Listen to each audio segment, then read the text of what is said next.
just gonna start off and blow my cover, man. Bruv, I love this. Wait, your cover's been blown. Your cover's been blown since your YouTube video you did. And it was a quote from the co-founder of Snapchat, and his quote was, "I am a young, white, educated male, and I got really, really lucky." I think the best entrepreneurs are the ones that surround themselves with people that are smarter than them. Yeah. Do you know what I mean? Because they're smart enough to know that, okay, I need people smarter than me to work this. Welcome back to another episode of Book Reviews with Ty and Fly. I go by Ty. Yes, Mr. Fly. Mr. Fly in the building. What's happening? First stumble. I ain't stumbled on the intro in a while, man. Listen, you're only human. You're human like us, man. So it's all good. This month we have The Unfair Advantage. This is a book that I picked, and I simply picked this from Google. I googled business books, entrepreneur books, and this come up. I read the reviews. The reviews were really positive, and I was like, yeah, let's go with that one. And yeah, we're gonna get into it today, and I'm just gonna start off and blow my cover, man. Bruv, I love this. Wait, your cover's been blown. Your cover's been blown since your YouTube video you did. Your cover's been blown long time. Yeah, I mean, anyone that's seen any of my entrepreneur living videos will know. I mean, I tried to not give stuff away, like in terms of that I love it. I know you too well, man. Nah, this one. This is the one as well, yeah. At the time, I hadn't started reading the book when you released that. Yeah. So I was like, oh, okay, he likes it. Let me see. Oh man, yeah. So I mean, first of all, what were your overall impressions of the book, and we'll dive into it after that. Yeah. My initial impression when I was, I didn't know anything about it, but from reading it, I like the authors. Yeah. They're very relatable. Like their story. Like their writing style. The book was, I mean, we'll get into. There's some really good, as there are in all books. There's always some good gems in there. There's some good thought processes. But yeah, I did learn quite a few things actually. Yeah, and I mean, it sounds like you're keeping your cards close to your chest there at the minute. So we'll wait till we get to the star rating later on. No. I mean, as in whether I liked it or not. I did like it. Yeah. I did like it. Okay, cool. Well, yeah, let's start off because, I mean, the start of this book, from the first page, I was like, okay, this is interesting. And it starts off the first chapter, life is unfair. Yeah. And it's true. Life is unfair. We're all born in certain different positions. Some people are born in, more privileged position than others. And we as individuals can't impact how we're born, right? We're born how we're born. And I loved how it started off with the founder of Snapchat, Even Spiegel.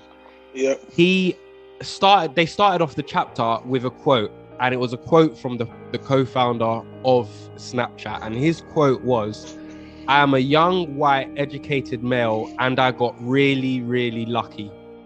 And I thought, okay, that's interesting. Let's see what the rest of the book has to say about it. Yeah. And he defines a lot of his success down to luck. Yeah. And he was born into a rich family. His dad was a multi-millionaire. He was around his dad when his dad was having these multi-millionaire conversations. He went to private school. He went to the same school as, I think, the Tinder co-founder, as I think Jack Black.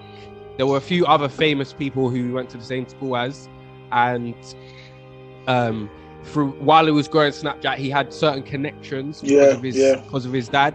Yeah. And I was like, okay, he accepts that Snapchat blew up because of his luck, because of how he was born. Of course, I don't want to discredit him, because of course he still had to put in the work to get all of that. He still had to have the thought processes and the initiative and everything else that comes with running a business. Yeah. But he had that helping hand with that.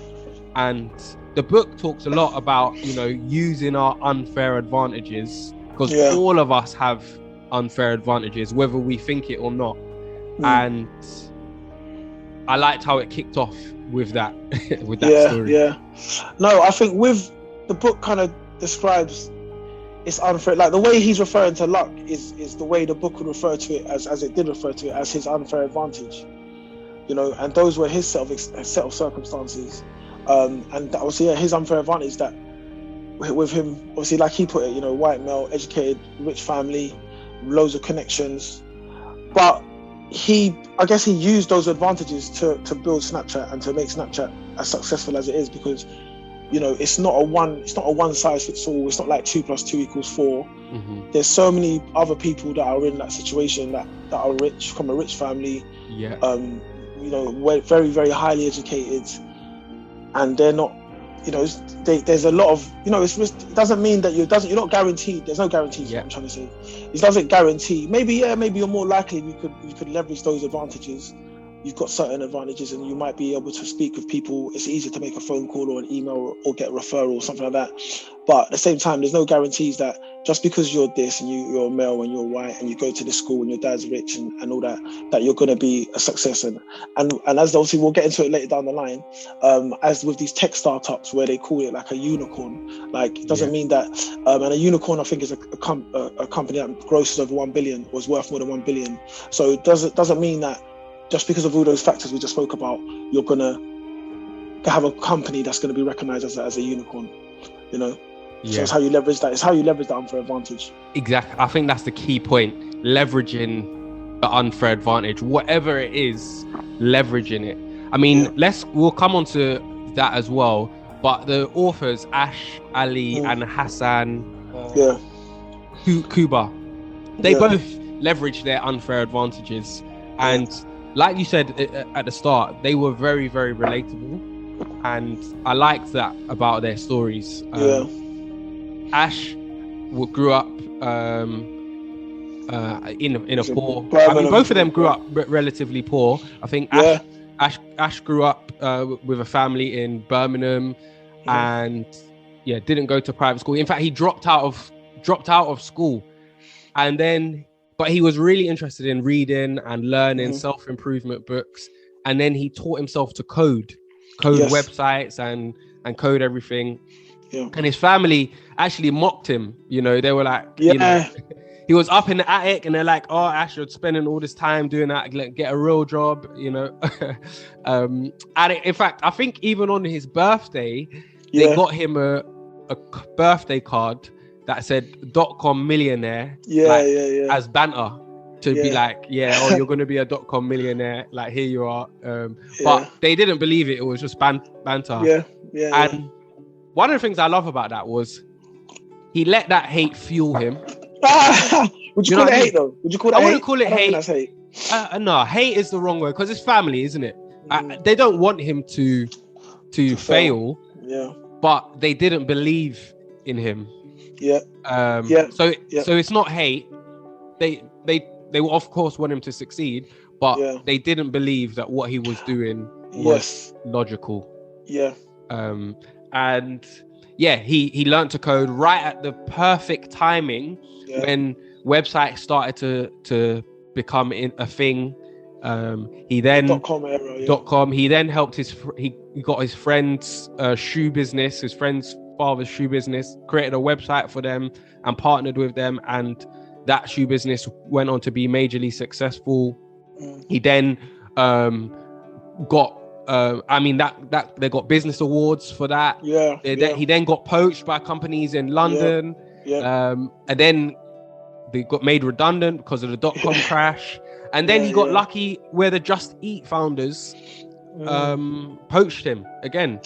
He became a co-founder of Just Eat, and we all know Just Eat now, right? In fact, I use Just Eat. I use Just Eat more than Uber Eats or Deliveroo or all of them. Like, Just Eat's my go-to. Okay, that's interesting. So, but he talks about his unfair advantage. His unfair advantage was that he learned to code at a time when it was a highly valuable skill, and he was able to use that to be super successful in the businesses that he ran. I I think no, you're not. I just think for the clarity of this, like, what does it say? They when they in chapter 4, they do like introducing unfair advantages. Yeah. So the way they put it together is an unfair advantage is a condition, asset, or circumstance that puts you in a favorable business position. Mm-hmm. So, I guess it was a circumstance where he dropped out of uni, and then obviously his condition in the sense of that he obviously has a thirst for knowledge, and he was very much inspired by the .com, by websites and whatnot. So that kind of came together to create his unfair advantage. Down the line now, obviously he is where he is now.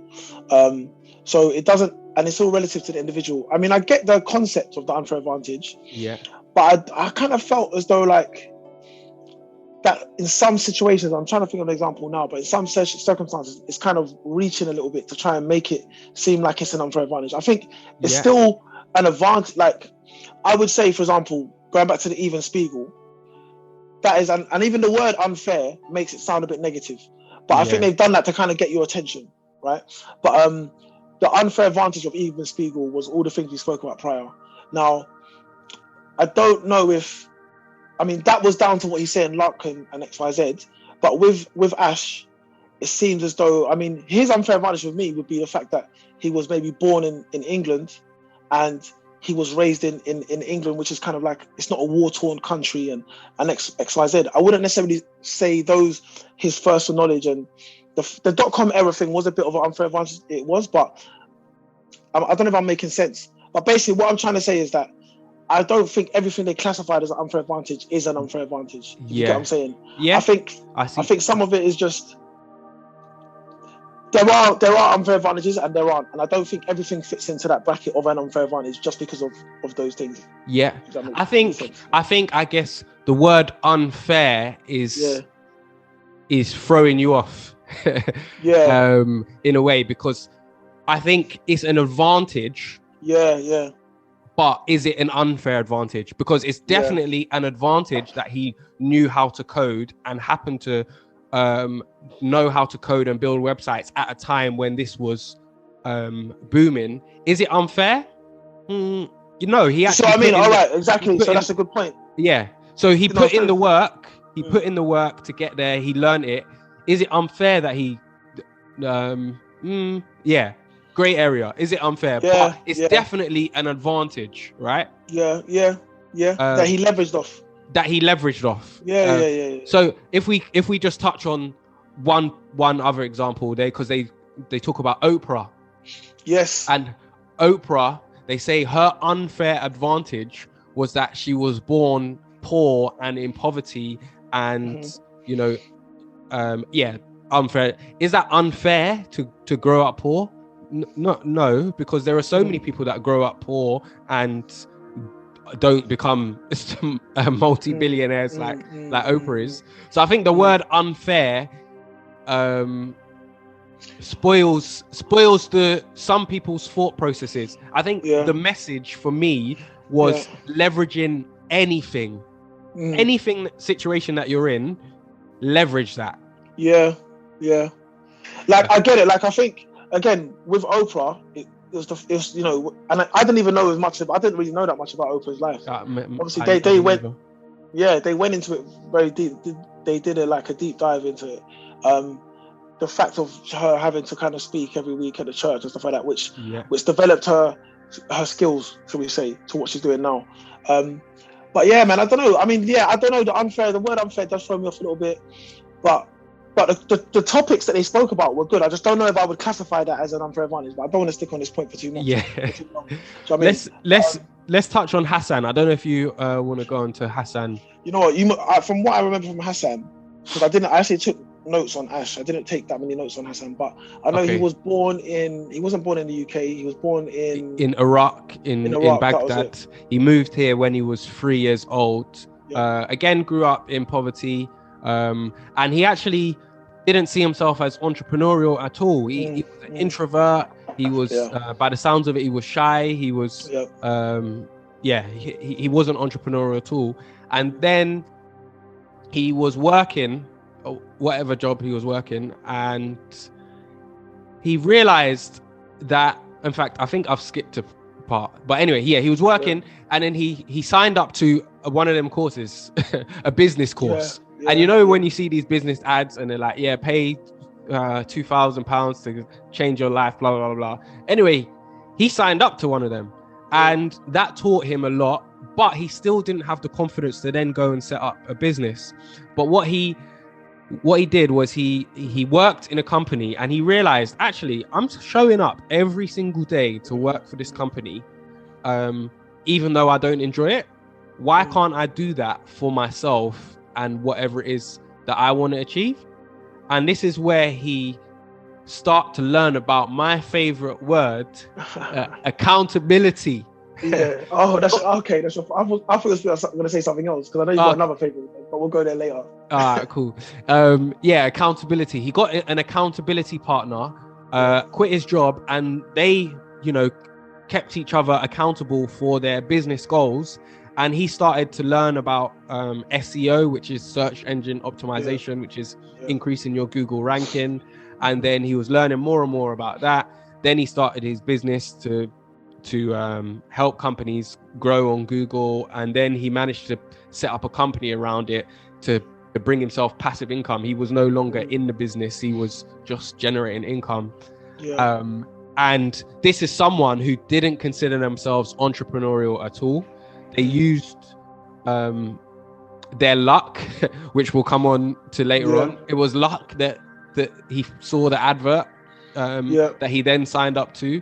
It was maybe luck that he found his accountability partner. There's lots to take from it. Yeah. But yeah, his unfair advantage, I guess. We'll discuss it. But his unfair advantage was that he could have grown up in Iraq, but in fact he got moved to England and grew up here. Is that an unfair advantage? Do you see where I struggle with it? But anyway, just so they go into, but the way they go into how to kind of cultivate your unfair advantage, they got the framework, which I did like.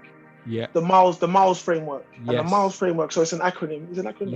Yeah, an acronym. So it's M for money, I for intelligence and insight, L for location and luck, E for education and expertise, and S for status. So they kind of talk about that. So they go into that, which I did like that, and those chapters were really good. They also talk about, which you mentioned before, with not Ash, the partner, I forgot his name. Hassan, that was it. With Hassan, they talk about your personality types, which I liked, because I'm very much into personality types, but I've never actually taken time to look into them. And obviously, when you look at, I'm going to go over them in a moment, but when you go over them, you obviously you start thinking about yourself and think, okay, yeah, that's similar to me, and that's not similar to me, and this relates to that person that I know, and X, Y, Z, and how you can cultivate these personality types to be like in your entrepreneurial journey. Yeah. So have you heard of the term? The term it uses, Myers-Briggs. Did you write that down at all? No. So there's actually a test. It's quite a well-known psychologist who use it. It's called Myers-Briggs test, and you can do them online to they're just multiple choice questions. Are you more likely to go for a jog in the morning or lay until 10?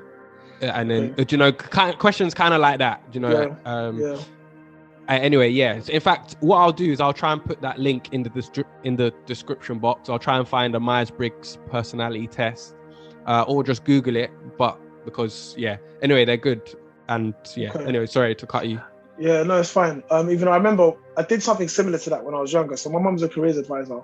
One of her, this was years and years ago. I think I must have been like year 8 or year 9. And when you have those days where you don't go to school. Yeah.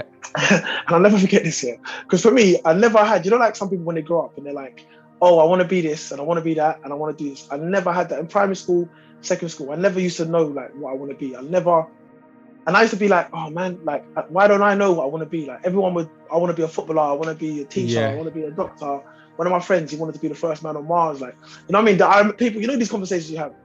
And then I remember, so I had a day off school. I was in secondary school. I hadn't done work experience yet. And then I did one of these sort of personality tests or whatever. Yeah. And then I remember doing it and I was like, yes, finally, I'm going to find out what I'm going to do.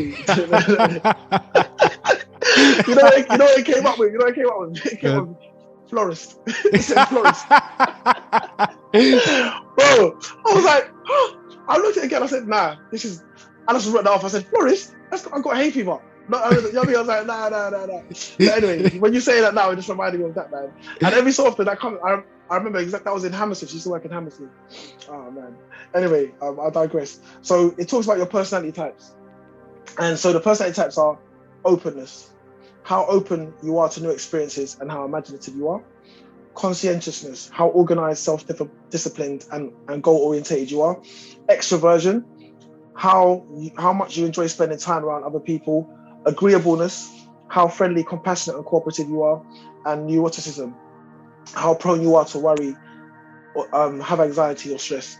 So those, I think the more you lean towards certain personality types, and others would kind of define whether you kind of fit into that entrepreneurial, just the typical stereotypical entrepreneurial personality type. But yeah, that was quite interesting for me, and I was like, okay, cool. Everyone, I think we all have traits. We all have these traits in us, and I think as well, sometimes it can depend on where you can change. Like Hassan, initially he may not have been, obviously he was introverted. So, but just because you're an introvert doesn't necessarily mean you're not a good entrepreneur. Yeah. Do you know what I mean? Because that was quite interesting, man. Yeah. And I think that was quite interesting. Let's dive into the Miles framework, because like you said, they talk about you can use the Miles framework to find your unfair advantage. And the M was money. Because it even talks about Tony Blair's son. Tony Blair's son set up a foundation. What was it? It was an apprenticeship foundation. It was a non-for-profit, I didn't know that, non-for-profit organization, and it wasn't doing so well initially, but his dad invested £600,000. You've got a non-for-profit organization, right? Imagine you got invested £600,000. Like, that would be crazy, right? So that was his unfair advantage, to be clear, his unfair advantage was the fact that he was able to access that money immediately. So I mean, that was the unfair advantage. But then again, I don't know nothing about his non-for-profit. I don't know what they're doing. So, that was the advantage he had. That was when he needed that money, he was able to access it at the drop of a hat. So money. That's there was another thing as well. So sorry that was good. But the one that really interested me in regards to the money was about Zoopla. Okay. Because Zoopla now, they, for me, and I remember with Zoopla, and I was like, they came out of the blue. As far as I've got an interest in property, so that when they came, I was like, Zoopla, they ranked high on Google. So with the SEO, we just talking about SEO, so ranking high on Google. The way they actually began to rank high on Google, they just bought out all of their competition. So everyone that ranked higher than them, they just bought the company, and then automatically they just direct it to their website or whatever. Do you know what I mean? So that's an unfair. But again, is it unfair? Because it is unfair. Do you see what I'm struggling with it? But it's an advantage, and it's an advantage anyway. So that's quite interesting. But then as well, they talk about, I think they mentioned a sociologist, Pierre Bourdieu, and they said there's 3 forms of capital, which I agree. So you've obviously got economics, so we just both gave 2 examples of that. And then also you've got social, which is even, you could even say that's more important than the capital to some degree, because the network, your friends, your allies, do you know what I mean? So, and then also you've got cultural capital.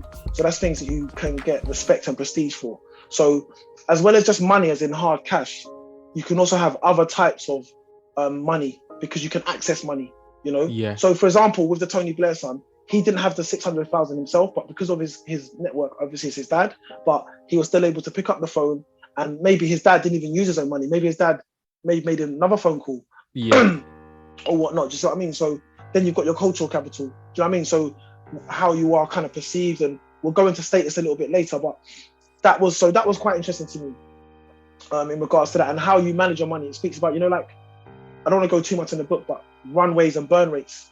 So when you set up a business, the runway is essentially how long you can go before you run out of money. So if you can say, you know what, we don't need to make a profit for 2 years. Look, I think Amazon didn't make a profit for a long time. I can't remember now, but it was a very long time. And Uber. Yeah, Uber's I think they only just hit profit this year. They only just hit profit this year, exactly. So how long can you go without needing to make a profit and just keep the business going? So I mean, so those are advantages. Like the longer you can do that, the longer you can stay around, the more likely you are to your business is to be a success. No, definitely. Let's go on to I, which was intelligence and insight. What I like this one. Loved it. Yeah, loved it. Was it specifically Nicholas Tesla? Yes. Yeah. Let me hit it off. So Nicholas Tesla, Elon Musk actually named his company after Nicholas Tesla, and he was an extremely intelligent, not a designer, mechanic or engineer or something. Anyway, Thomas Edison. I think Thomas Edison was the light bulb guy, right? Yes. Yeah. Which makes me believe, did he actually invent the light bulb? Reading this, even though I think he invented the light bulb, but not the light bulb filament. The filament was someone else. Anyway, don't quote me on this. But Thomas Edison promised him $50,000 if Nicholas Tesla could redesign a motor for him, like I think it was for a car or something, some kind of motor, and he promised him $50,000. And when it come to paying him, he said, Nicholas, don't you understand American humor? And he didn't pay him. He said, oh no, I was just joking about the $50,000. But Nicholas Tesla wasn't, he didn't have the street smarts to combat him, or he was highly intelligent. But he didn't have that street smarts to say, actually, nah, brother, that's $50,000, that's mine. He just was he joking? Or obviously I wasn't there, I don't know how it went down, but and I think you touched on sorry, carry on, man. No, I was gonna say, and intelligence isn't just about being smart and being able to do this, that, and the other. It's street smarts as well. No, I think, look, man, business is done between people. Like in that situation, in that example you just gave, it's two people having a conversation. So the better you are, you might be really good, and IQ doesn't necessarily, just because you've got a higher IQ, as it's been proven, doesn't necessarily mean that you're going to have a successful business or you'll be a successful entrepreneur. Do you know what I mean? And I think the best entrepreneurs are the ones that surround themselves with people that are smarter than them. Do you know what I mean? Because they're smart enough to know that, okay, I need people smarter than me to work this. But what they do have is that emotional intelligence. You know, that street smarts. I think you broke it down. Street smarts here is social and emotional intelligence, common sense, and BS detection. Do you know what I mean? So and it's like so growing up on an estate, or these kind of wherever it is in London or whatnot, you kind of have to gain those things. You've got to maneuver through a lot of different circumstances. And for myself, I've seen people that are not necessarily, but they're emotional, they're so sharp, where when you go on holiday or something, you see like a hustler, or someone's come up to you and they're so good, they build a rapport so quickly. They know how to make you laugh. They can tell just the slightest move.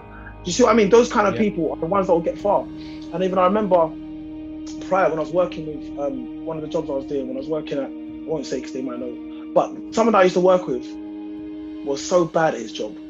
Terrible, unorganized, just says one, just a mess. But this guy was so emotional. He was so smart in the sense of he knew how to knew how to talk to people. He knew how to make people feel comfortable. He knew how to make people laugh. And this guy worked his way up. Now he's got a very good job. And even I remember one time he even said it half as a joke, but half serious. I didn't even know at the time whether he was saying a joke, but he knew it was true. He was like, "Yeah, I'm no good at my job, but I just got good banter." And this guy now I don't want to say the organization he works with, but he's got a big job, and he wasn't any good, but what he was good at, he had that emotional intelligence. He knew how to, and I've seen you see it all the time. They can talk to people, they can laugh, they're likable. They're very likable. You know what I mean? So that for me, yes, IQ is important, of course, depending on the field you're going into. But from my personal experiences as an entrepreneur, you don't need to be the smartest person in the room. If anything, you should try not to be. You've got the guy that runs Gymshark. I watched his interview with Steve Bartlett, and he was even like, yeah, he's employed all these people that run the business for him, and they just kind of just tell him what's going on. Obviously, he's the visionary. That's his role. He knows what his role is. So I mean, and I kind of adhere to. I think, you know what, that's the position that I should put myself. I think that's the position all entrepreneurs should try and put themselves in. Be like, you know what, I have the vision. I know what I want to do. So now let me go and recruit the people to make this a reality. So it's very important to me. Learning from others, man, 100%. But that emotional intelligence. That emotional intelligence is important, because I've even seen somewhere, I was reading or watching something at the time, and they were kind of trying to disprove that emotional intelligence isn't really a thing. But I disagree. I think it is a thing. And I think if it's something that can be learned, because if you feel like, you know, if you have a high IQ, and you might feel that you're maybe socially quite awkward or whatnot, you can watch how people that you think do have high emotional intelligence, how do they behave, and just try and modify your behavior. Yeah, but okay. So again, controversial, like in terms of like someone that's not emotionally intelligent, can they learn that? Can they develop that? You know, is it an unfair advantage that because you grew up on an estate, because you had to deal with certain things growing up, is that unfair that you've been in those life situations that perhaps someone else growing up in a different environment hasn't? Is it unfair? I mean, you don't have to grow up the way that I grew up, or the way, you know, in the inner city, to develop emotional intelligence. There's people that grew up, that went to all these top colleges, top schools, that have it too. It's just the way that it's just the way that you learn it, I guess, is thing. Is it unfair? I don't know. I wouldn't say it's unfair. I would know. I don't know. It's not. I don't think it's unfair. But I just think it's like, you know, and to answer your question, I think it can be learned, because anything can be learned. It might take some people longer, because at the end of the day, it's learned anyway. It's learned anyway. So let's say, like, someone who I know, who they may be in a certain situation, and they may have dealt with a situation in the wrong way. So the outcome has been a negative one. So if they can learn from that and say, you know what, next time this happens, I'm gonna react in a different way, because I know how that's gonna impact the other person and how they're gonna respond to me, X, Y, Z. It's always learned. You know, some people have a higher aptitude for it and may learn it quicker, but it can be learned. I think. Yeah. Okay. What do you think? I think it can, but again, how quickly? You know, some people. And, you know, do people have that support to learn? So, for example, someone who might be shy and not, you know, open to learning, they might not have the encouragement to then go and learn.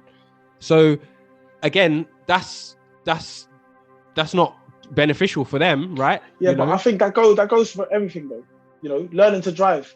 I could have learned. You could have learned to drive you could have passed your test the first time. So you might pass your test, you learn to drive really quickly, it came naturally to you. It could have taken me 20 times to pass my driving test.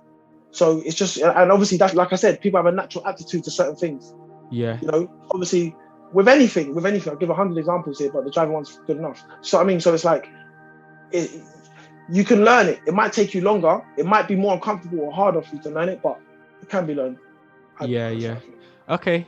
Well, let's move on, because I mean, we've touched on. We haven't even touched on any, like, the whole book, man. This is, I mean, there's so much in this that I want to dive into. We're not going to get to dive into everything. I would already encourage anyone in business or anyone interested in the business mindset to read this book. The link's in the description box. But let's go on to I have to touch on William Shue, man, the founder of Deliveroo. Have to touch on it, because that was intelligent and insight, and I loved his story as well, because of a situation that happened to me within my work. I think I was around this section while it was happening, but basically William Shue, the founder of Deliveroo, he quit. He had this vision of setting up Deliveroo. He knew that people wanted convenient food delivered to them. He had the unfair advantage of working in New York and working in London. He had that unfair advantage, the insight. So his unfair advantage was the insight that he had from working in these two different places. So someone that hasn't worked in those places doesn't know that stuff. So he then was like, okay, cool. in London, this would work really well to have convenient food delivered. So he set up Deliveroo. I think the initial time he thought about it, the technology wasn't actually available. So again, this is where timing comes into it, because if you watch my Inspire and Be Inspired interview with Clive Hawkins, he had the Uber idea 20 years ago, but the timing was wrong.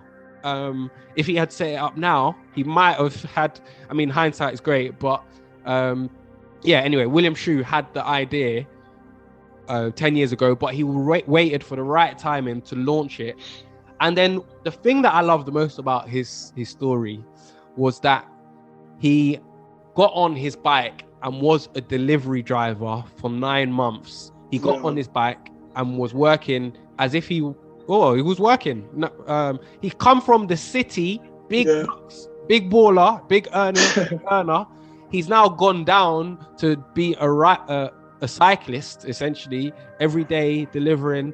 Even when he delivered to ex-colleagues of his, they looked at him as in like, they looked down on him like, oh, why are you doing this job now? Like, he fell off.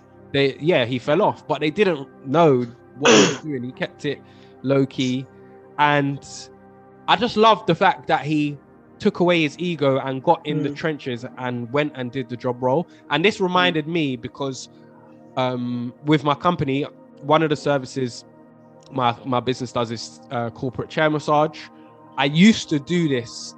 I used to be the one doing it like all the time when I was growing that service. Now I try not to do it. I get therapists to do it.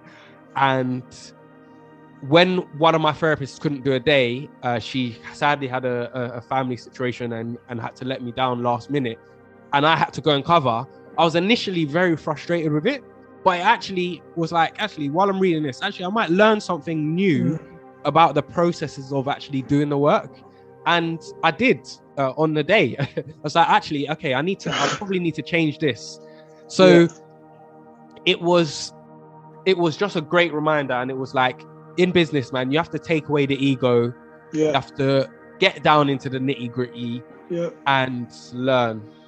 And also, I think, like you said, with the insight, no one can tell you, like with the founder of Deliveroo, he knows all the pitfalls that you're going to, go cycle into a building and the postcodes are wrong on the pin on the map. And so he knows every single ounce of the business.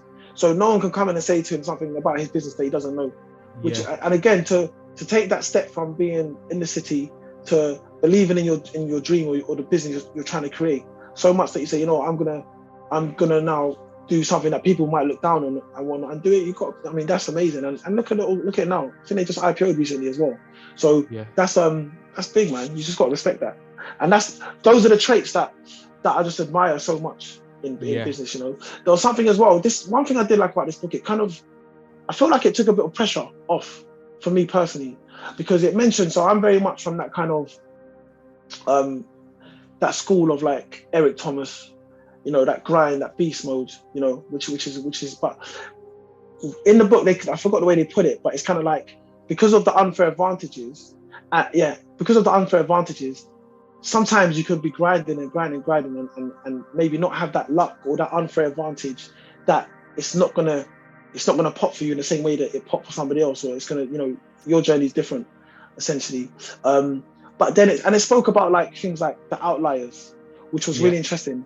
But then also, I feel like I try to be outlier in my approach to things. I think, what, if I know most people, if I use exercise as an example, if I know most people, when they don't feel like it, they don't exercise. I'll try and be like, well, that's the day that I win then. That's the day that I should exercise when I don't feel like it, because that's how I get the days ahead of everyone else. But something was quite interesting was like, a lot of these big unicorns, let's use the unicorns as an example. A lot of them came from the same sort of top universities. I think there was a study done, I'll find the notes in a moment, but there was a study done. So it's kind of like, yes, we're going to out here and we're going to hustle and we're going to grind and whatnot, but because of these unfair advantages, it's not necessarily the timeline you're expecting might not necessarily be the timeline.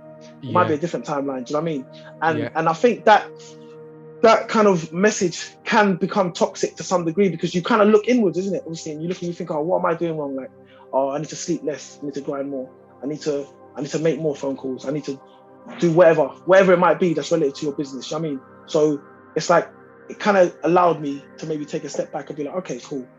You know, there's other, whether it's the social status, or whether it's the money, whether it's the intelligence, whether it's the wherever it might be, location. So there's other factors at play, which I think subconsciously we know, but also when you're in the moment, you forget. It's quite interesting, man. It's very interesting. No, definitely, man. Definitely. It's interesting you said it allowed you to take some pressure off. And I think one of the key things you said there is about the top unicorn businesses, and the stats show that the majority of those founders and co-founders went to like private schools. And there's no secret in the fact that the top earners in the world, the majority of them go to private schools. And again, is that an unfair advantage? You know, being born into a situation where your parents are able to afford for you to go to private school. Is that, for me, again, I know that word unfair throws you off, but is it an advantage? Yes. Is it an unfair advantage? Again, yes. In my opinion, yes. I know it throws you off, but anyway, let's go on to L. I don't even know if we're going to get time to go through. I don't think we'll. But let's L is location and luck, and both of these, again, I mean, they intertwine, because luck and location, I mean, the fact that I'm in London, that is luck, you could say. Born and raised in London, it was lucky that I've been brought up here, because I've had other opportunities that maybe someone in, I don't know, Scunthorpe might not have had experiences that maybe someone in the outer areas of the country might not have had. And he uses an example of luck and taking your luck. Or sorry, both of them do use this example. And it was an example of two people going into a coffee shop that they had set up. And one, they left a $5 on the floor. And sorry, I'm close to sneezing. It didn't come. Anyway, so yeah, one walks in, and also there's a businessman there.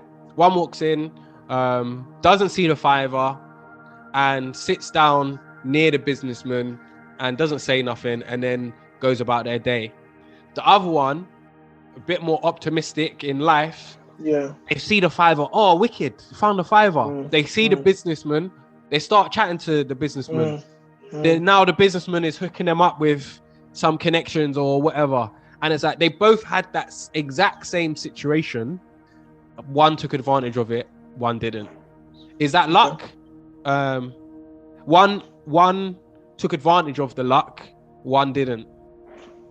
Yeah. No, I'm thinking. I mean, what do you think? I think. Yeah. I mean, one took advantage of the luck. One didn't. Yeah. I mean, all right. For example, we communicate a lot when it comes to business. Yeah. How we met was through luck, right? Yeah. Okay. Yeah. Yeah. So how we met was through luck, through mutual friends, or it was luck. I met someone that met someone that knew you, and then whatever, we linked up. It was luck.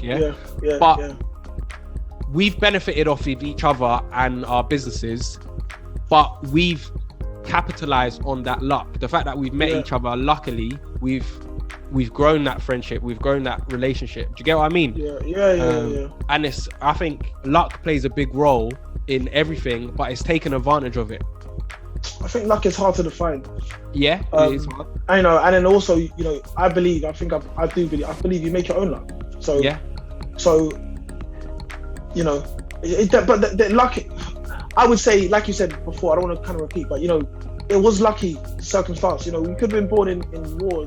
There's so many other. Your life could have been in so many different ways. Could have not even been born. You know what I'm saying? Yeah. Do you know what I mean? So it's like it's all. That's a hard thing to quantify and to go into for me. But what I liked about this was the location side of things, because it's location unlock, and this is something they call it metonyms.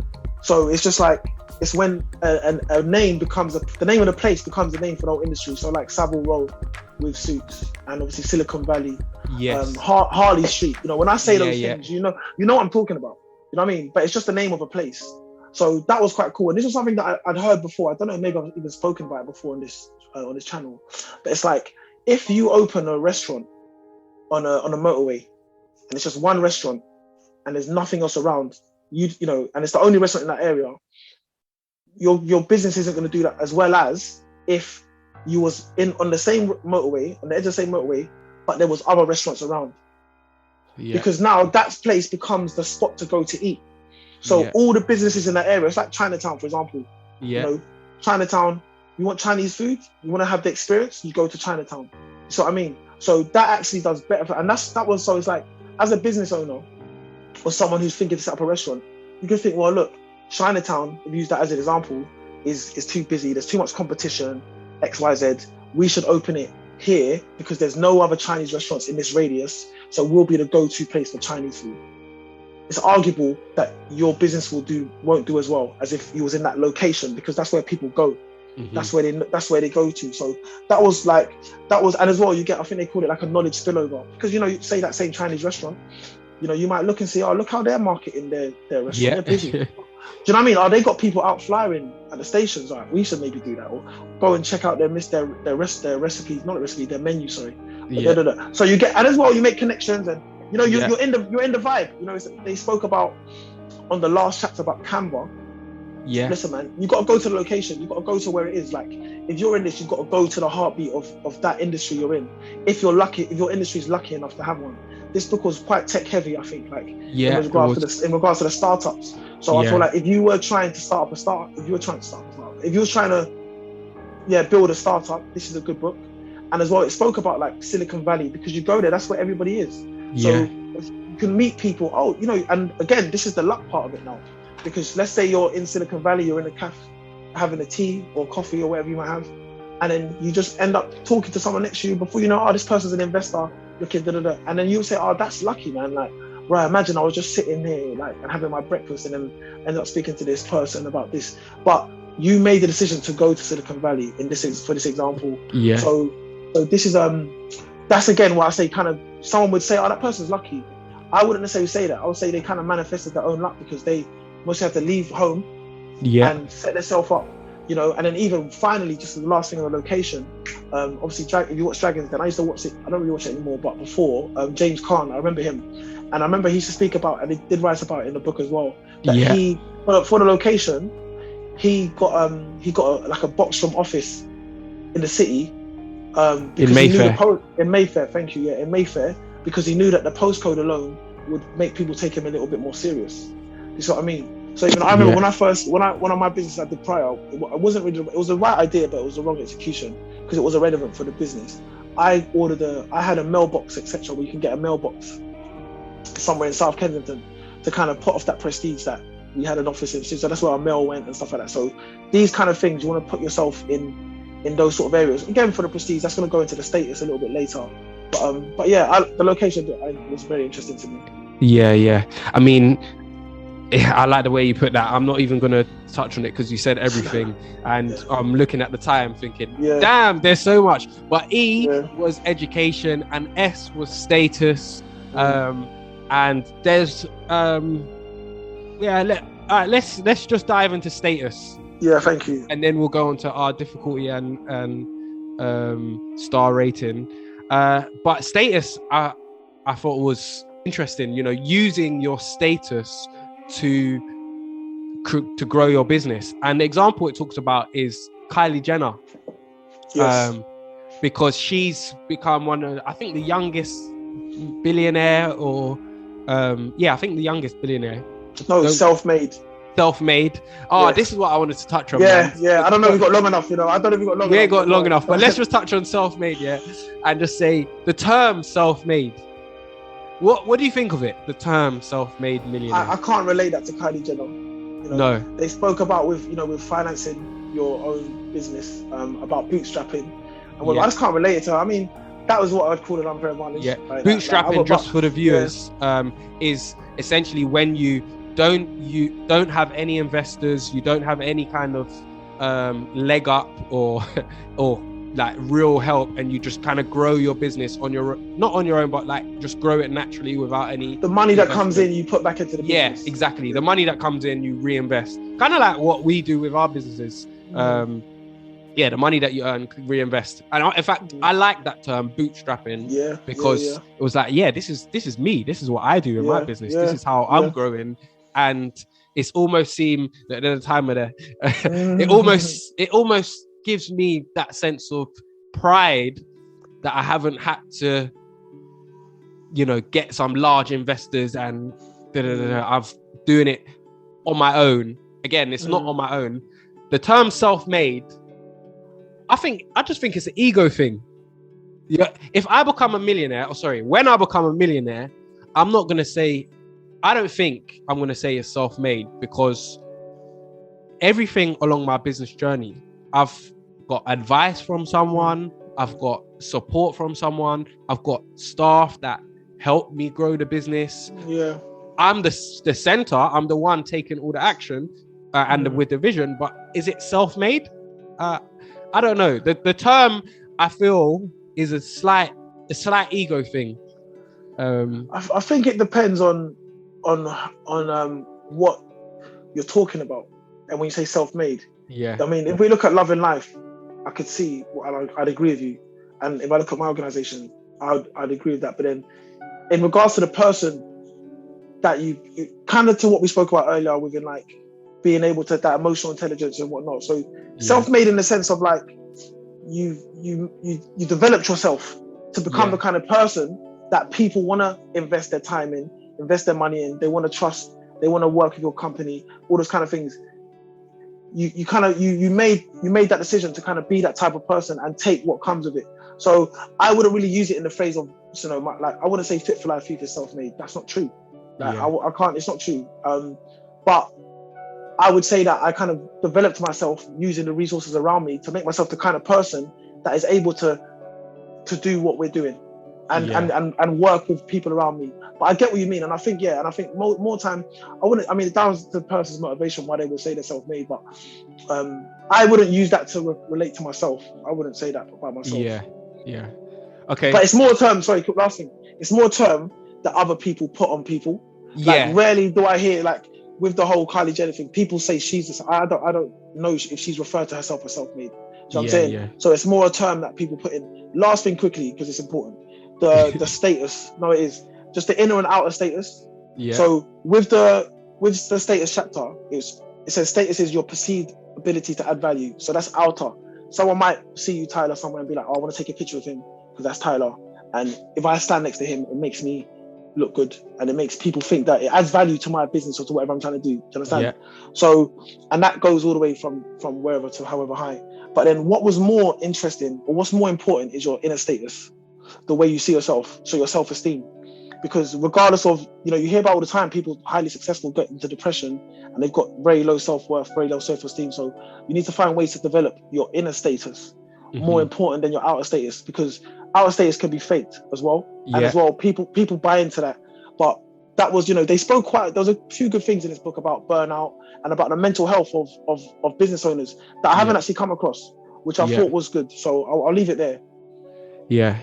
Oh, man. Yeah. So we haven't touched on a lot that's in this book, and I'd really recommend anyone to read it. Let's go on to difficulty rating and then our star rating. I believe I'm first for difficulty rating. Yeah. And it wasn't difficult to read. It was a nice, easy enough book. And I think because I enjoyed it so much, it made it so easy to read. So I'm going to give this a 1.5 out of 5. I didn't find it difficult, and I enjoyed it so much that it flew. Yeah.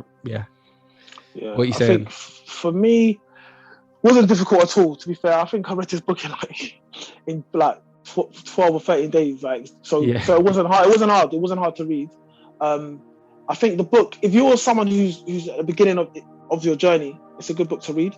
Especially it gives some sound advice. I kind of fell off. The last few chapters didn't really feel relative to me. The third part of the book, but difficulty rating, 1.5. It wasn't hard at all. Very easy, very readable, very easy to read. Yeah. Okay. And star rating. I mean, if you haven't guessed already, I love this book. This is my favorite business book that we've read. I mean, in terms of business books, what we got, the Lean Startup, we got Gary V. I think they're the core business books that we've read. I think the other books haven't. I mean, we could relate some of the other ones to business, but they weren't solely business books. This is a business book, and this tops all of them. And I said on the last episode, this is the year of upvoting, and I was going to say 4.5, but I'm giving this a 5. This is a 5 for me. This is. I love this book. I love it. Wow. Okay. Geez, that's big. No, I mean, fair enough. No, for me, I did love it. I liked it. I enjoyed it. I would recommend it to people looking to start up their own business. I kind of was dilly-dallying between a 2 and a 3. But I think because of a few of the gems that were in here, I'll give it a 3. It's a solid 3. It's an average book for me. It's a good book. It's an average book for me. So I'll give it a 3. But it just hit that 3 because it was going to get a 2.5. Okay.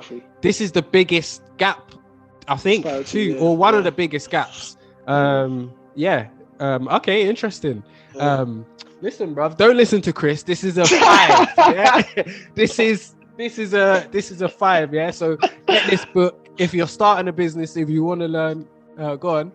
No, because remember, you said this is the year of upvoting, so that means you up. So typically, you think this is really like a 4, but you're no 4.5. It was I was saying 4.5, but let me give it a 5. Let me 5. Anyway, next month's book we have Contagious. This is Mr. Fly's selection by Jonah Berger. We'll come into that, but yeah, look out for that. And remember, support the thing and watch whatever videos on the screen right now, because you will like that. YouTube thinks you'll like it. Or check out another book review. We got quite a few now. For real. Peace and love.